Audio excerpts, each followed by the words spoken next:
Hey y'all, welcome to my channel or welcome back. I am going to do a video that's a little bit different. It's been a very long time since I did a video like this.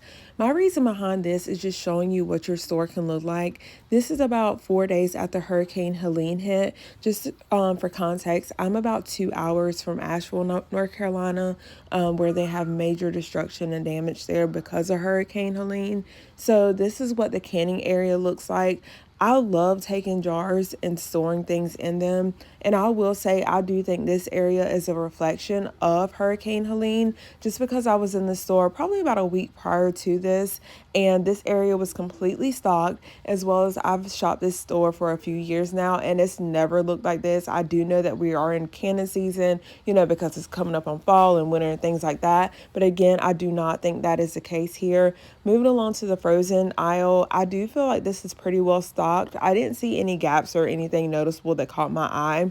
Milk, of course, whenever there's a storm or anything like that, people are always going to grab milk, water, tissue, eggs, and things. And I will never understand why they grab milk, because unless they have a proper way to keep it refrigerated in case of a power outage, I don't get it. It's like nobody thinks to get shelf stable milk. Of course, water is always going to look like this.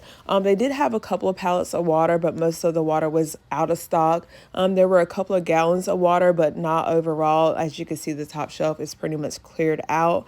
And this first pallet up here looks like they have just got that in. Of course, the toilet tissue and paper towels, we know that's going to be, if you were around for 2020, we already know exactly how that went. People will always grab toilet tissue and things like that, but they won't grab canned goods and just other basic necessities so that they can even, eat, which I would never for the life of me understand how that works. You grab tissue, but you don't have food. But it's like, if you're not eating, you're not going to be able to go to the bathroom, right? I don't know.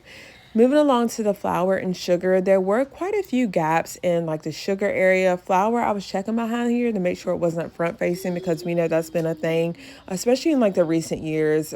Sugar was pretty low on the sugar. There were a couple of items that were pushed to the front. It was only one of.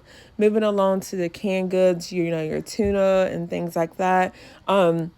Had a couple of gaps, but nothing like very alarming. The beans, they were showing several like spots where they were out of the beans and just low in some areas, like the chickpeas and just different areas right here were just very low on beans, which could be taken as a sign that people are storing some of these things, like the rice too. It was only 2 of the 20-pound Mahatma bags. This rice right here was out of stock. Just a lot of the rice was out, which actually did catch me off guard this time, because again, that's not really typical. I am also doing this video while I have my little toddler around, so you probably just heard him pretending that he was a firefighter or a policeman with his little cars. Let's use this shelf right here that we're looking at. So there's clearly a lot of gaps. This is like the beans and, Vienna sausages. Let's just say that 50 families came in and shopped this store shelf. They can have this cleared out within minutes. So I think a lot of us have just become complacent, and we're just so used to modern conveniences as grocery stores. We get up and we need to grab something, so we just run to the grocery store, we'll order it and have it delivered to our home. But in an instance, this can be cleared out, and it wouldn't be enough food for several hundred families. So you don't want to be in that situation if you can help it. So this is a reason for prepping too. You get a little bit at a time over weeks, months, and years, and you get a nice, good stockpile. Baby diapers were, gaps in between different ones. The Pampers had gaps, the Rascal and Friends, the Loves, and at the very end, the Walmart brand was very, very low in stock. Baby wipes were low as well. So keep in mind, you want to make sure that you're grabbing things for your little ones, for elderly people in your family as well. And I just wanted to give you a look over the very last part that's coming up in a second is the baby area where the medication is.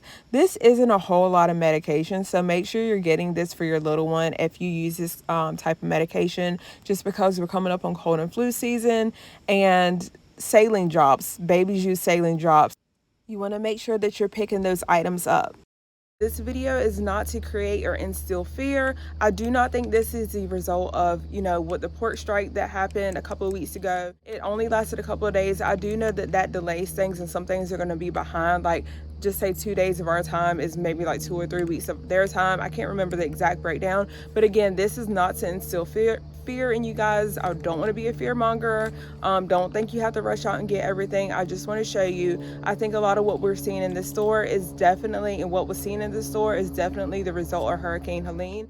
This is just to show you guys also that the store can be cleared out in a matter of minutes. This was not severe, but there were definitely a lot of gaps. But just think, if there was a, natural disaster that was, in your place of residence, or a fire that happened, or stores were shut down for any reason, this can happen anywhere, y'all. So stay safe, take care, and I'll see you guys in another video.